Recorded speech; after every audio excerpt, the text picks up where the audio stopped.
You can do this.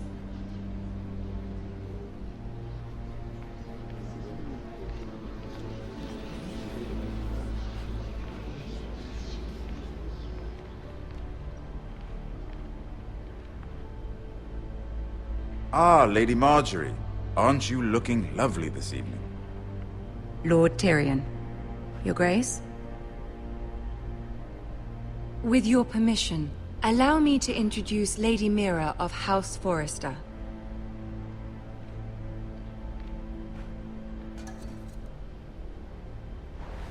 Your Grace. The girl knows her courtesies. Impressive. You may rise. House Forrester is a northern house loyal to the king. Are they? I beg your pardon, Your Grace. I wasn't talking to you. I want to hear from the girl.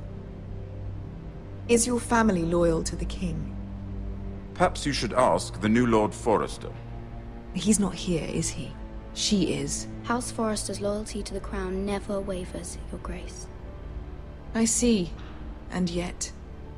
For centuries, the Forresters have been loyal bannermen to House Stark. A house of traitors. They were the Wardens of the North. We all served at the pleasure of the king. Clever girl. Perhaps too clever for her own good. The girl did say their loyalty was unwavering. She has a talent for equivocation, yet I question what she really thinks. Is your house willing to swear fealty to your new liege lord, Roose Bolton? Yes, Your Grace. Absolutely. I see. Despite the fact Roose Bolton allied with Walder Frey. If it was me, I'd find it difficult to so quickly forgive the men who killed my father. Old allegiances are not easily abandoned. But now that the war is over, we must look to rebuild and forge new alliances. There are ships and shields to be built, and Joffrey will need a steady supply of ironwood for his armies. I'm told there are others who would happily serve that purpose, but I trust we can rely on House Forrester. Forster Ironwood does seem rather unique.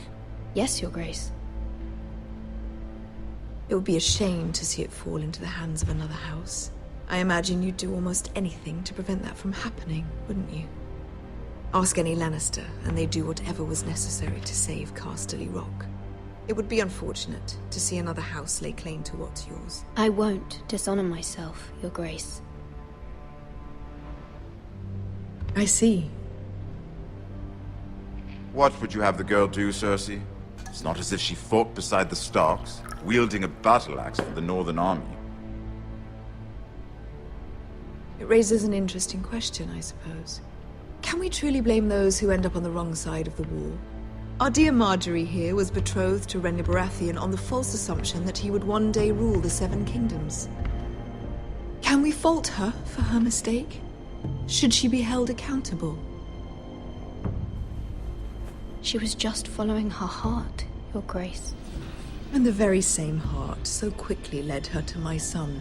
If there's a point to this, I hope you find it quickly. Loyalty can be such a hard thing to define. This city alone is filled with all sorts of ambitious opportunists looking to reinvent themselves, pretending to be something they're not. Who knows what lurks within their hearts? You are a girl from the north here in service to Lady Marjorie. One can only assume her interests are yours. Yet loyalty to a king, that must be absolute, beyond question. And if your loyalties were to become conflicted between your king and the very person whom you serve, what would you do then? I'm sure she would... Let the girl answer the question. Go on. I would be true to the king, Your Grace. Well said. I was beginning to worry you didn't have your priorities straight.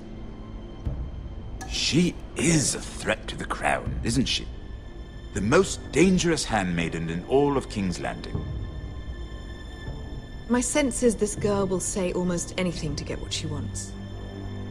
Which is not very encouraging. I'd like a word with you, if I may. Of course, Your Grace.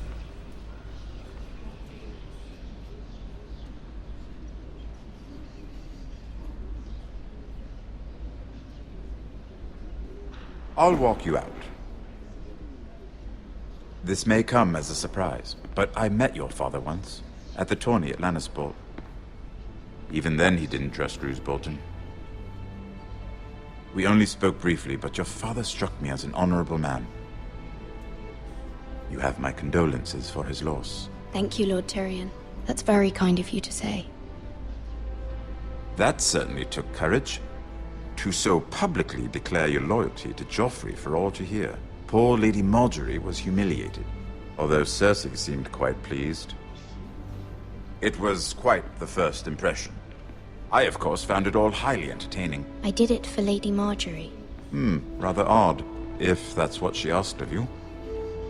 But I'm sure she has your best interests at heart. My sister and I have our differences. She takes great pleasure in her little charades. I take mine in thwarting them. We must find our amusements where we can. She threatened to give your ironwood to another house. It is the Master of Coin who decides such matters. The Crown needs boats. Boats need wood, and I speak for the Crown in this regard, not her. I wouldn't want to anger Cersei. And you'd be wise not to. But I suppose the Crown could be persuaded to secure ironwood from House Forrester. Lady Margaery might not look favorably on such an alliance, and it would infuriate Cersei. Although what would be amusing for me might prove rather dangerous for you and your house. Are you willing to risk that? It may be far too dangerous. It's a risk I'm willing to take, Lord Tyrion. Please. You are a brave girl, aren't you? I'll consider it. Now, if you'll excuse me, I promised Sansa I would join her for dinner tonight. 3 beautiful bottles of Dornish wine await my arrival. Thank you for the advice, Lord Tyrion. Just be careful.